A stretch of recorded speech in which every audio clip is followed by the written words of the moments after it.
Muito bem, meus amigos, então estamos de volta para falar um pouco mais aí sobre a questão dos princípios e das regras e entender então como que funciona a relação entre esses institutos jurídicos, né? Nós vimos então nas aulas passadas aí um pouco sobre a ideia do Dworkin, vimos um pouco a ideia do Alexis, né? E sobretudo falamos aí dentro do Alexis da regra da proporcionalidade e vimos então os seus subitens, os seus filtros, né, que levam a uma decisão que supostamente seria uma decisão racional, uma decisão aí em conformidade com o sistema jurídico e mais que isso, uma decisão que estaria aí, que poderia ser replicada para os demais casos concretos semelhantes que porventura poderiam surgir no futuro. E nós vimos algumas críticas em cima desse pensamento. Nós vimos aí então que, na verdade, o subjetivismo, né, se formos falar aí de uma maneira já crítica, ele continua presente se a regra é mal aplicada, se nós falamos então aí do uso de jargões jurídicos, de uma fundamentação genérica que acaba por contornar todo o objetivo, tanto de Dworkin quanto de Alexis, no momento de construção da fundamentação jurídica e da decisão judicial adequada, coerente àquilo que são as finalidades, os valores objetivados de um sistema jurídico. Essas críticas, vocês também viram um pouquinho aí no fichamento que eu pedi para vocês fazerem na semana passada sobre o texto do professor Virgílio Afonso da Silva, Proporcional e o Razoável. E hoje eu avanço nessas críticas com vocês a partir do pensamento de outros autores. E aqui eu quero trabalhar com autores brasileiros, para ficarmos aqui pelo menos com algumas respostas talvez adequadas ao nosso sistema. E mais que isso, respostas aí que trazem mais críticas aos pensamentos vindos de fora e em conformidade com o sistema jurídico brasileiro. E o primeiro que eu quero trabalhar com vocês aqui é o pensamento do professor Lênio Streck, que está no livro Verdade e Consenso, tá? Até estou aqui com ele para mostrar para vocês, né? Olha aí na tela para vocês Verdade e Consenso, para quem tiver interesse na leitura. E o Verdade e Consenso, ele é uma grande crítica e, ao mesmo tempo, uma construção de talvez uma fundamentação jurídica, uma decisão judicial de acordo com as necessidades do nosso sistema. É uma tentativa do professor Lênio Streck de trazer aí uma teoria da fundamentação judicial. E, para tanto, ele precisa repensar muitos dos nossos paradigmas que nós temos de outros autores, sobretudo Alexis, Dworkin e alguns outros, como por exemplo Habermas, em que ele concorda e discorda em certos pontos. E aqui, obviamente, o livro é bastante extenso, né? Nós temos aqui muitas discussões interessantes, por isso que eu recomendo a leitura do livro, mas ainda assim, eu vou tentar aqui trazer as ideias principais desse livro, né? As ideias aí que ele trabalha, o que seria, vamos dizer, o cerne da sua discussão, tá? Muito bem. Primeira coisa que eu quero tratar aí com vocês da ideia dele é que ele rebate aquela divisão estrutural entre princípios e regras, né? Princípios e regras constitucionais principalmente. E por quê? Porque ele diz que essa cisão, né, esse afastamento entre princípios e regras não é funcional, não é aí possível de se aplicar e de se resolver os problemas concretos em que aparecem. E que você precisa muito mais de uma filtragem constitucional, você precisa de uma resposta muito mais adequada que combine de certa maneira, né, e já vou explicar essa questão da combinação, que não é bem uma combinação assim, mas que combine aí a aplicação de princípios e regras, tá? Que eles teriam que caminhar juntos aí para dar a solução para o caso concreto. E a discussão inicial que o Lênio Streck traz aí de importante para a sua ideia é que não existe essa dicotomia trazida por Dworkin, apesar de ele se aproveitar muito das ideias do Dworkin, né, ele festejar muitas ideias dele, ainda assim não existe a concepção de que existem casos difíceis e casos fáceis, né? Os hard cases e os easy cases. Que isso daí, na verdade, é uma construção que acaba levando ao retorno a uma filosofia tradicional. Qual que é a ideia? É a seguinte, que no momento em que eu defino que um caso é fácil ou que um caso é difícil, eu ainda estou preso naquela relação sujeito-objeto. Eu ainda estou preso naquela ideia da filosofia própria da teoria do conhecimento, sendo que o professor Lenny Streck já está trabalhando com a ideia da virada linguística, já está trabalhando com uma ideia de filosofia da linguagem, da construção de sentidos e não, na verdade, de uma revelação do sentido de um sentido ontológico. Ou seja, como se já estivesse preso na própria coisa, no próprio objeto, né, o sentido dela, mas que ele é construído ao longo aí da história humana, da vivência, da sociedade, das forças que nós temos à sua volta. Então, olha só, por que ele fala que então você falar que um caso difícil ou um caso fácil é você estar preso nessa relação de ontognosiologia? É dizer o seguinte, que quando você indica que um caso é fácil ou um caso é difícil, você já está fazendo uma pré-análise. Você está se debruçando como sujeito sobre aquele objeto. Ou seja, você faz essa verificação, faz um juízo inicial sobre esse objeto para dizer se ele é difícil ou se ele é fácil. E depois, então, você traria a construção de toda a solução para ele. Veja, no fim, o que ele vai dizer? Que quando o Dworkin trabalha com caso fácil e difícil, diferenciando aquele caso que tem, então, a aplicação dos princípios, outro que se aplicam com as regras, principalmente no momento em que você está falando de aplicação de regras, simplesmente, você está dizendo que é um caso fácil. Se a aplicação das regras é um caso fácil, você se utiliza do método dedutivo, como se para a aplicação de uma regra não existisse qualquer possibilidade de ter solução diferente. Olha só. Vamos lembrar um pouquinho do Dworkin que a gente falou lá atrás para entender um pouco dessa ideia.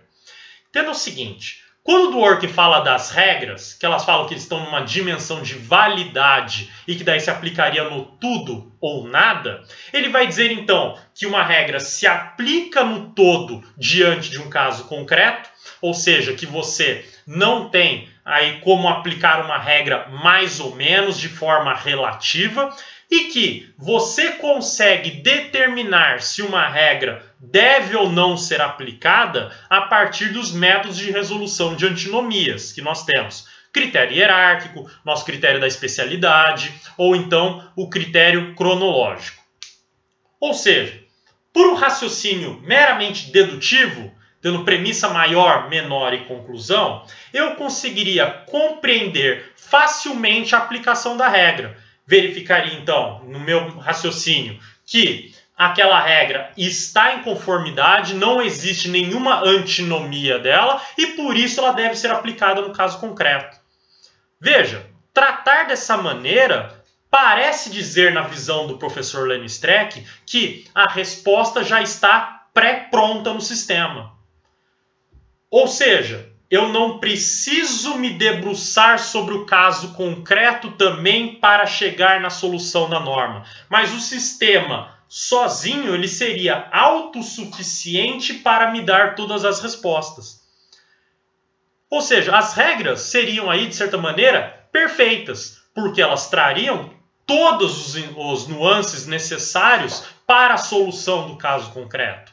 O que parece não ser verdadeiro na visão do professor Lenny Streck. Por quê? Ele dá um exemplo interessante. Ele fala que tem um tipo penal no Código Espanhol que diz que pode ser passível aí de pena de prisão, né? Então uma pena aí, uma consequência penal, aquele que for pego com instrumentos que seriam direcionados à prática de crime. Então, se você tem lá todos aqueles objetos, bens, que parece que vão ser utilizados para praticar algum crime, lá na Espanha você pode ser aí penalizado. Muito bem. Aí ele coloca a seguinte discussão. Mas e se a pessoa que está com esses bens, está na posse desses bens, ele na verdade não tem noção de que eles vão ser utilizados para a prática de um crime? Então vamos dizer o seguinte, que já está tendo uma investigação que um possível crime vai acontecer em um determinado local, em um determinado horário. E o criminoso, ele entrega os bens para um amigo, um conhecido dele, e fala assim, fica com esses bens por enquanto, que eu já pego mais tarde, tá bom? Você guarda para mim? Tá bom, guarda para ele. Daí, fica com os bens na sua posse. Eis que a polícia, na sua investigação, chega a esse amigo e encontra os bens todos na posse dele. Veja, seria caso de penalizar essa pessoa, né? Ela não sabendo que esses bens seriam utilizados para a prática de crime? Isso chegou na Suprema Corte Espanhola, né? O Tribunal Constitucional Espanhol. E lá foi decidido que essa pessoa, obviamente, não pode, que a regra não pode ser lida de maneira absoluta, que a regra, então, ela precisa ter uma leitura que admita também as nuances práticas. Ou seja, se aquela pessoa está com os objetos do crime, ainda que eles sejam para a finalidade de cometer crimes, mas ela não sabe dessa finalidade, ela não pode ser aí punida. Então veja, que eu peguei uma regra, um tipo penal, e veja que tipos penais eles são pela ideia sua assim, pressuposta de serem regras, que se aplica no tudo ou nada, eu tive uma relativização na sua aplicação. O professor ainda dá um outro exemplo, daí hipotético. Se em um determinado local tem uma placa escrito proibida a entrada de cachorros, e você então tem lá com você um cachorrinho, quase que inofensivo, por exemplo, um Yorkshire. Veja, essa regra da proibição da entrada de cachorros deve ser aplicada para o Yorkshire? Se você conseguir imaginar que a ideia de criação dessa proibição foi que o cachorro poderia ser aí uma ameaça à integridade física das pessoas que frequentam tal local. Veja, se essa ideia, um Yorkshire talvez seria um ser que seria capaz, teria potencial lesivo tão grande para ponto de ter uma proibição? Será que necessariamente nós teríamos aí um cachorro de maior porte como sendo lesivo dessa maneira? Ou até mais, se cachorro está proibido, então eu posso entrar com um tigre dentro desse local, se é só cachorro que está proibido? E se, além disso, eu sou cego e eu preciso de um cão-guia, o cão-guia também está proibido diante dessa regra? Veja então que nós pensamos em situações práticas aqui que parecem contrariar e tornar a aplicação da regra aí um excesso. E daí podemos até pensar naquele princípio alemão de proibição do excesso, né? Que tem aí, nós temos dois desdobramentos que foram desenvolvidos pelo Tribunal Constitucional alemão. Tanto a proibição do excesso de regulamentação e que vai então restringir e prejudicar um direito fundamental, ao mesmo tempo que também nós temos a proibição aí da regulamentação insuficiente, que o legislador não realizou o seu trabalho, sua atividade de forma ideal, deixando ainda desprotegido aquele direito fundamental. Então, veja que nessas circunstâncias eu tenho aí uma talvez relativização da regra, de não aplicação de tudo ou nada, de não aplicação de uma dimensão propriamente só de validade. E que isso faz com que contrarie a concepção do Dworkin e do Alexis sobre esse ponto. Então, como que nós poderíamos trabalhar dentro disso? né? Veja que, ainda para o Alexi, nós temos possivelmente uma ideia aí que talvez seja uma exceção construída pelo próprio intérprete, conforme a teoria dele permite. Mas para o Dworkin isso fica muito mais complicado, já que ele diz que as exceções devem estar presentes na própria regra, pela via legislativa. Tá? Então olha só, como então resolver esse problema? O Leno Streck ele vai trabalhar então com a ideia que as regras então estão aí em conversa, em comunicação, tendo um diálogo com os princípios jurídicos, em que os princípios jurídicos estariam numa certa fundamentação da regra. Mas veja, não a ponto do princípio aí aglutinar de tal maneira a regra que ela perca parte da sua autonomia. Não, não é isso. A regra tem a sua autonomia, mas existe um princípio que está por trás dela, para essa ideia. Ou seja, como que vai funcionar então? Que a aplicação de uma regra jurídica precisa estar em conformidade com um princípio. E se não estiver em conformidade com um princípio, significa que essa própria regra ela está em desacordo com a Constituição. Logo, para ter uma interpretação justa, certa, uma resposta correta para um caso concreto, é preciso que a regra, que a interpretação dessa regra esteja sempre em conformidade com a Constituição. Uma resposta correta para um caso concreto é aquela que está de acordo com a Constituição. Essa é a maior lição que ele vai trazer aí disso tudo, né? Que então você sempre precisa fazer na interpretação não só um exercício dedutivo da regra, mas você precisa fazer uma filtragem constitucional, verificando então se existe esse paradigma constitucional que dê estrutura para a aplicação daquela regra, tá? E nos casos em que não há uma regra a ser aplicada, a resposta deve ser sempre adequada àquilo que a Constituição comanda. Ou seja, na ausência de regra, não há liberdade do intérprete, mas ele precisa obedecer aquilo que os princípios dizem em conformidade com a Constituição. Tá? Então essas são as ideias aí principais desenvolvidas por ele. Além de que isso vai acabar se desdobrando na ideia de que também deve-se tomar cuidado com a liberdade jurisdicional. Ou seja, não existe uma liberdade própria do julgador no momento da sua decisão. Como assim? Muitos já ouviram falar do livre convencimento motivado.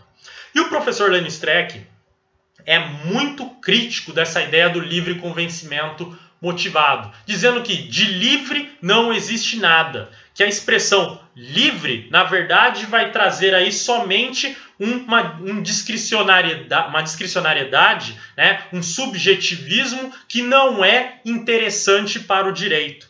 Que, na verdade, existe um convencimento motivado do julgador e não um livre convencimento. E que ele, então, está sempre preso às provas produzidas no processo, né? E que a verdade nunca vai ser aí exatamente uma verdade real, né? Que o juiz, então, ele não pode aí ficar também buscando como se fosse um investigador as provas para reuni-las ao processo, então não teria essa característica inquisitiva do julgador, mas ele então ele só recebe das partes a prova produzida, e mais que esse convencimento motivado dele, então, é motivado sempre estruturado dentro do ordenamento jurídico, da ordem constitucional. Nunca uma liberdade total para ele escolher a prova que ele considera mais correta ou a prova que pareça para ele que tenha mais força para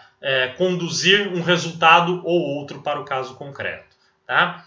Isso é uma discussão muito complicada, sobretudo quando você entrega na parte das máximas da experiência. E o que são as máximas da experiência? As máximas da experiência são aquelas situações de fato que não precisam ser provadas. Como, por exemplo, leis da física. Leis da física, se uma coisa vai ser atraída para o centro da Terra em razão da gravidade, né? Se um objeto se mantém em inércia e tudo mais, isso não precisa ser provado.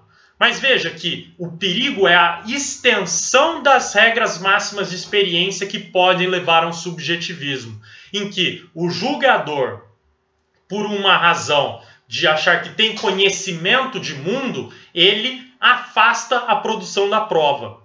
E veja que, muitas vezes, nós temos aí uma visão distorcida da realidade e que precisa da produção científica, precisa do cálculo matemático, precisa, aí, então, de uma racionalidade para afastar a impressão inicial. Veja, vou dar um exemplo simples para vocês. Se vocês forem levar em consideração o Facebook de vocês, né? A depender dos amigos que você tem, ou então daqueles que você mantém aí contato e aparece na sua linha do tempo, vai parecer que ou a população em geral está a favor do governo, ou então que a população em geral não está a favor do governo. Por quê? Porque a linha do tempo, aí conforme o algoritmo aí do Facebook, vai te mostrar aquilo que você tem preferência, aquilo que você curte, aquelas pessoas que você mantém contato, né? Então, e aquelas informações, dados que ele acredite que seja do seu interesse. Então, se você pegar pelo seu Facebook, você pode falar: o Brasil está a favor de tal governante, ou então o Brasil está contra tal governante. Isso é uma impressão pessoal. E que, se for no lugar de um julgador, se coloque no lugar de um juiz diante de um processo, ele não pode levar em consideração essa impressão, essa mera impressão. Ele precisa de um exame pericial próprio para estabelecer, por exemplo, estatisticamente, se a população está a favor ou se está contra um governo, por exemplo. Né? E isso pensado em inúmeros casos. Afinal, se o momento em que houve a frenagem do veículo era suficiente para brecar o carro, ou então teve realmente um problema mecânico que fez o carro colidir, ou então realmente ele não brecou a tempo e houve a colisão.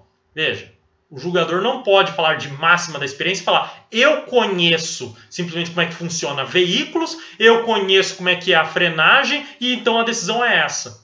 Não, ele precisa buscar um perito para ver como que funciona no caso concreto. Tá bom? Muito bem. Então, veja que daí, nessas circunstâncias, nós percebemos que o uso correto das regras por essa filtragem constitucional não permitem aí que o julgador extrapole a sua competência e decida conforme a sua subjetividade, mas deve decidir sempre em conformidade com a Constituição. Tá bom? Muito bem. Daí, gente, um segundo autor que eu gostaria de trabalhar com vocês, que vocês inclusive já tiveram contato em fichamento anterior, é o professor Marcelo Neves, tá? Sobretudo no livro dele, Entre Hidra e Hércules, que eu indiquei para vocês aí no fichamento, tá? Tá aí na tela para quem tiver interesse. Outro livro que eu recomendo muito a leitura, tá? E o que o professor Marcelo Neves vai tentar trabalhar nessa relação entre princípios e regras, tá? Primeiro que a proposta dele de chamar de Entre Hidras e Hércules é fazer aí uma equiparação, uma analogia com os princípios e as regras constitucionais. Cuidado para não confundir com a relação de Hércules feita pelo Dworkin, daquele juiz que consegue perceber todos os efeitos, tudo mais, todas as variáveis envolvidas no caso concreto para a aplicação do princípio correto para a resposta correta diante do litígio. Não é a mesma comparação. Ele vai dizer que as regras são Hércules e que a Hidra são os princípios, tá? Por quê? Porque as regras são uma só, elas são fortes, elas dão uma resposta precisa. Então é o Hércules atacando, ele sozinho, ele vai em direção daquele objetivo e dá a resposta para o caso. Enquanto que os princípios, eles possuem um leque de possibilidades de aplicação. E dentro desse leque de possibilidades seriam as cabeças da Hidra, né? Que veja, quando você corta a cabeça de uma Hidra, nascem duas no lugar. Ou seja, toda vez que você estiver aí desbravando um princípio, você vai começar a perceber cada vez mais possibilidades concretas de sua aplicação, né? Como se fosse a Hidra de Lerna aí cada vez criando mais cabeças. E a partir dessa comparação, dessa ideia, o próprio Marcelo Neves, criticando visões do Dworkin, do Alexi, as visões tradicionais de relação entre princípios e regras, ele vai trabalhar a sua própria ideia, o seu próprio modelo de princípios e regras constitucionais.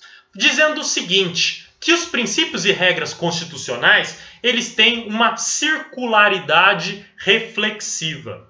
E o que significa uma circularidade reflexiva? Que os princípios e as regras, para serem aplicados diante dos casos concretos, precisam estar em constante contato. Ou seja, eu preciso que os princípios e as regras aí se comuniquem necessariamente para a aplicação. E, novamente, não estamos diante aí de uma divisão estrutural entre princípios e regras, mas que eles têm um contato necessário. E por que ele vai trabalhar dessa maneira?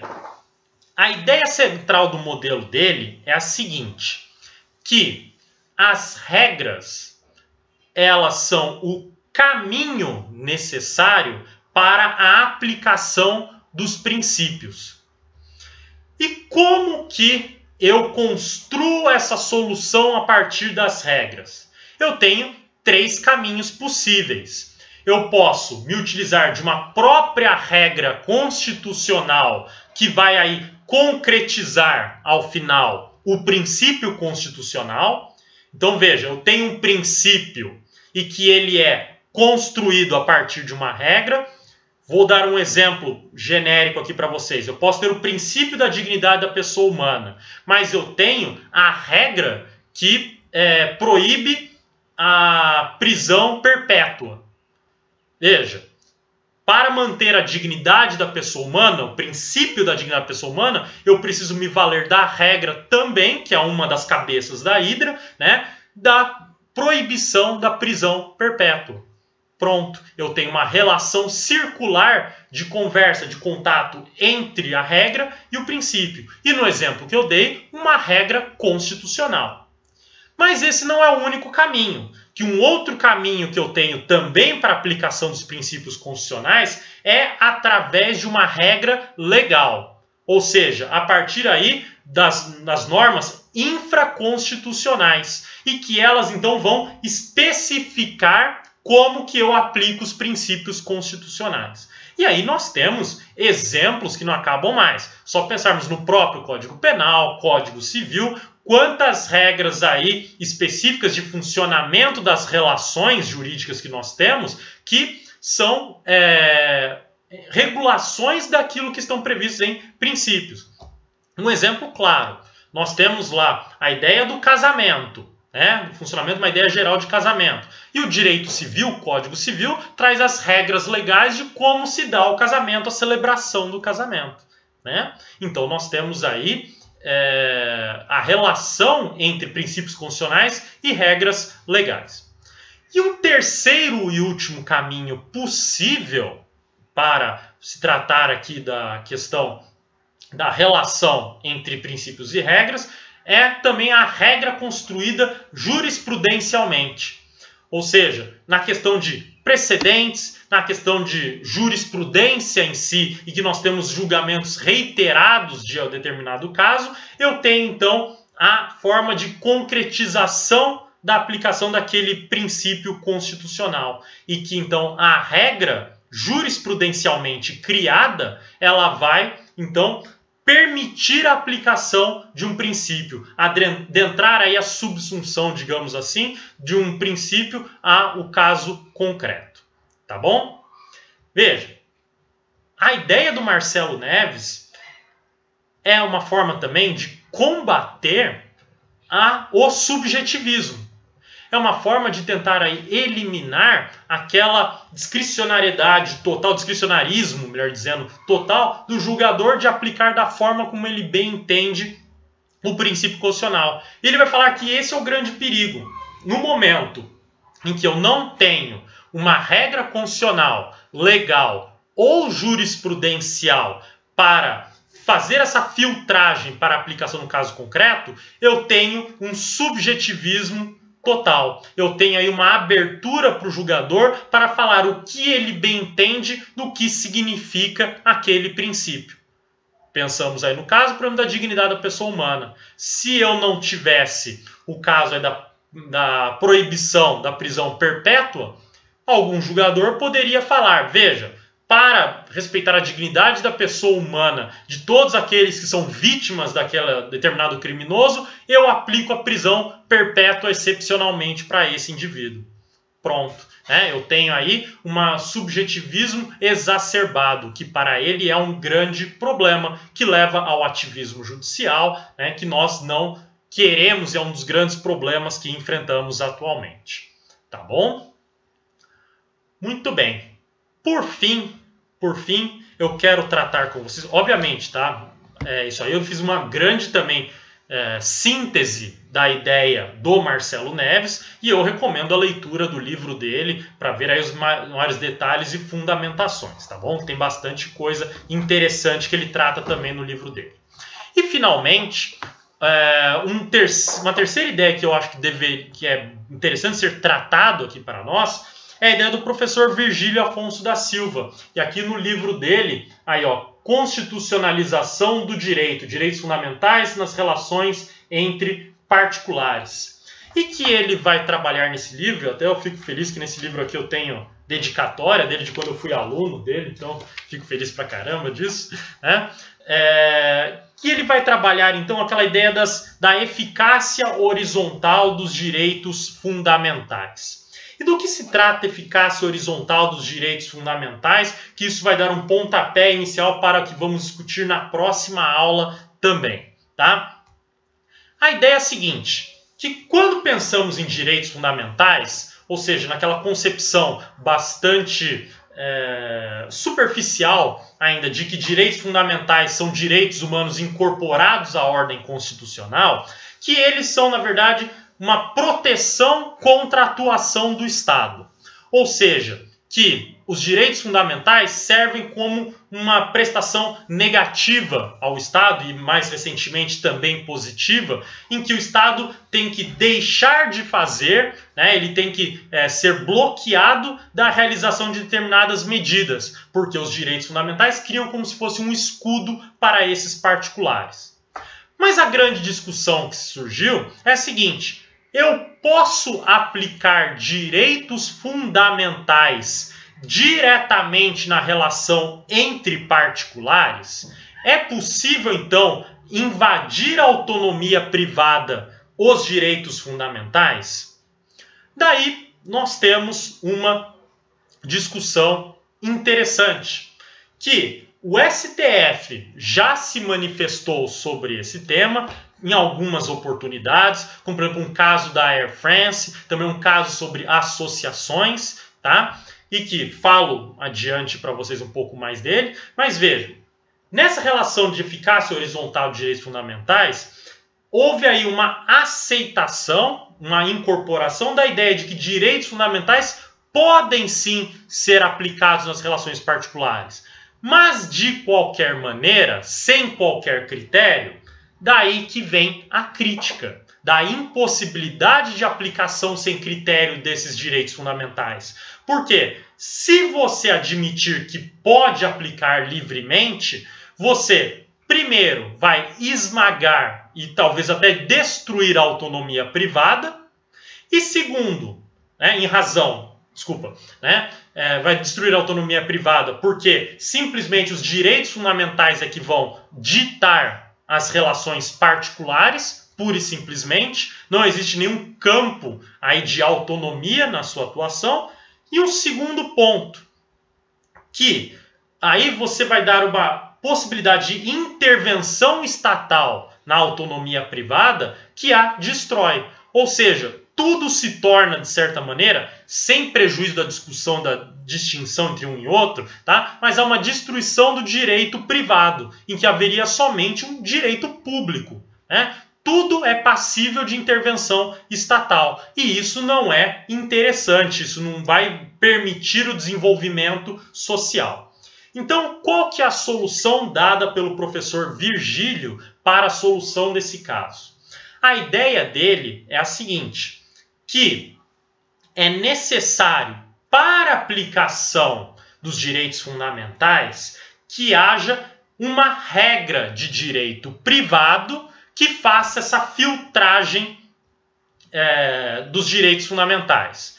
Ou seja, o próprio legislador, no seu poder decisório, no momento de criação da legislação, decidindo qual seria o desdobramento próprio que afetaria a autonomia privada ou não, essa ideia feita pelo próprio legislador, essa concepção criada pelo próprio legislador, ela é a ideal. E por isso, os direitos fundamentais devem adentrar as relações particulares a partir daquilo que foi definido pelo legislador. Essa é a primeira ideia que ele trabalha. Agora, é óbvio aí que nem sempre existe essa filtragem das regras próprias aí de direito privado. E o problema se desdobra agora na aplicação imediata desses direitos fundamentais. Né? Aí que agora vai se tornar o grande problema, porque enquanto você tem a intervenção legislativa, você tem uma resposta oficial, digamos assim, formal, já quase que pronta para solucionar seu caso concreto. Por outro lado, se você não tem a regra particular de direito privado, você precisaria talvez da aplicação imediata do direito fundamental. E aí muitos responderiam, a Lexi responderia dessa forma, Dworkin responderia dessa forma, que haveria aí o sopesamento entre a autonomia privada e o direito fundamental.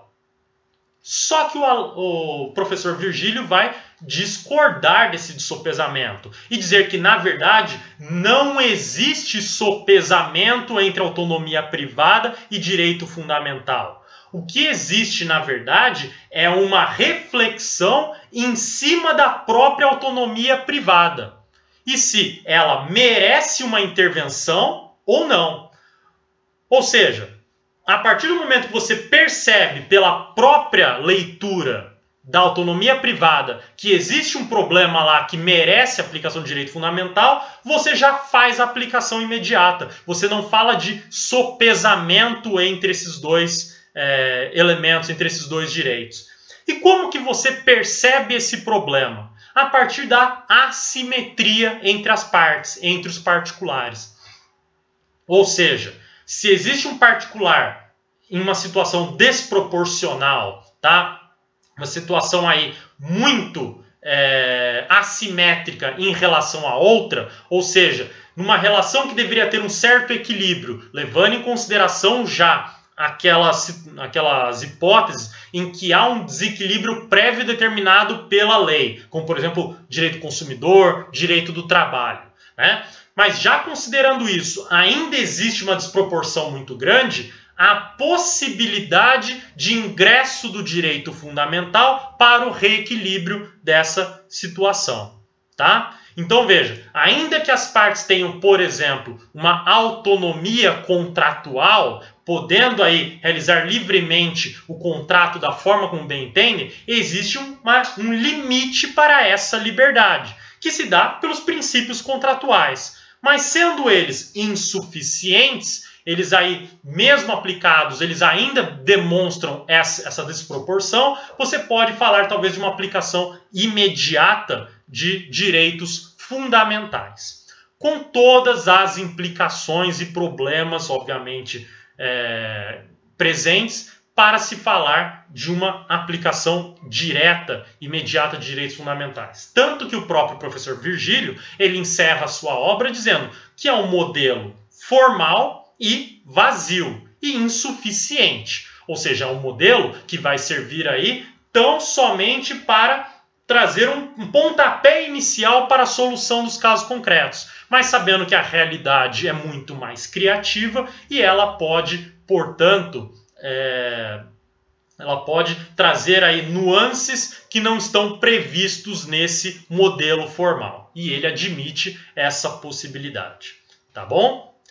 Muito bem, pessoal. Então, o que eu queria trabalhar na aula de hoje com vocês era isso. Eram esses 3 temas aí centrais para ver, então, que temos produção de produção hermenêutica, de hermenêutica jurídica dentro do Brasil e que não precisamos aí ficar somente aí agarrados à ideia do working, do Alex, como muitos fazem, né? E parece que somente eles desenvolveram alguma ideia sobre isso, tá bom? Legal. Com isso, então, para a convalidação da presença, eu quero que vocês façam uma análise do artigo 14 da Lei 10.826, tá? Artigo 14 da Lei 10.826. Olha aí na sua tela, tá?